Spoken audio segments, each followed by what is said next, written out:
تو وہ واقعہ اس طرح ہے کہ جب حضرت موسیٰ علیہ السلام اللہ رب العزت کے حکم سے فرعون کے دربار میں گئے تھے دین کی دعوت لے کر، توحید کی دعوت لے کر، تو وہاں پر آپ نے چند معجزات دکھائے، جس کے اندر وہ آپ کی عصا کا اژدہا بن جانا تھا اور باقی ید بیضا والے۔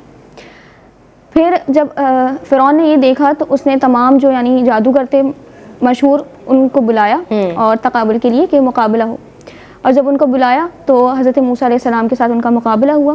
تو سب سے پہلے ان جادوگروں نے اپنا جادو دکھایا، انہوں نے تمام معاملات کیے اور رسیاں بن گئی، ان کی جو لاٹھیاں تھیں وہ لاٹھیاں اور رسیاں تھیں وہ سانپ بن گئے۔ اس کے بعد حضرت موسیٰ علیہ السلام نے جب اپنا عصا زمین پر مارا تو وہ ایک بڑا اژدہا بن گیا اور اس نے تمام سانپ جو تھے ان سب کو نگل لیا۔ تو یہ دیکھ کر تو جادوگر حیران رہ گئے، تو پھر ان کو سمجھ آ گئی کہ یہ جادو نہیں، یہ اللہ رب العزت کی قدرت ہے۔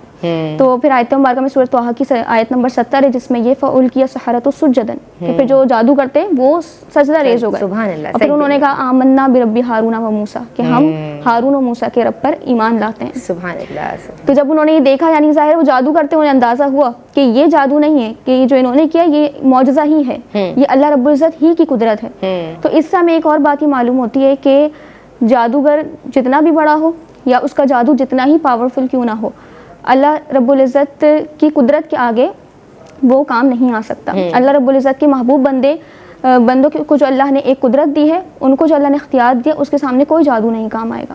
تو بالکل اس واقعے میں بھی ایسا ہی ہوا کہ وہ بڑے بڑے ماہر جادوگر تھے، وہ آئے، انہوں نے اپنا جادو دکھایا بھی، لیکن حضرت موسیٰ علیہ السلام غالب آ گئے۔ اور اللہ رب العزت نے اسی سورہ میں قبل آیات میں یہ بھی فرمایا ہے کہ آپ خوف نہ کریں، انک انت الاعلی، آپ ہی غالب ہوں گے، لا تخاف انک ایسا ہی ہوا کہ آپ ہی غالب ہوئے۔ سبحان اللہ، سبحان اللہ۔ تو اس سے یہ معلوم ہوتا ہے کہ اللہ رب العزت کی قدرت اور جو انبیاء کے معجزات ہیں، اللہ کے نیک بندوں کی قدرت ہے، وہ ہمیشہ غالب رہتی ہے۔ تو کیونکہ جب اللہ نے جادو میں تاثیر رکھی ہے تو یقیناً اللہ نے اپنے کلام میں بھی تو شفا رکھی ہے، بے شک ہر سبب میں اللہ نے تاثیر رکھی ہے۔ تو جب اس سبب میں ہے تو اس سبب میں بھی تاثیر ہے۔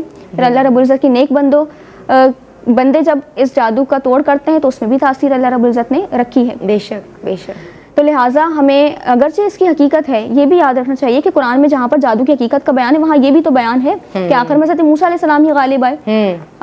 حضرت موسیٰ علیہ السلام ہی کا جو معجزہ تھا اسی کی وجہ سے بلکہ وہ جادوگر بھی ایمان لے آئے۔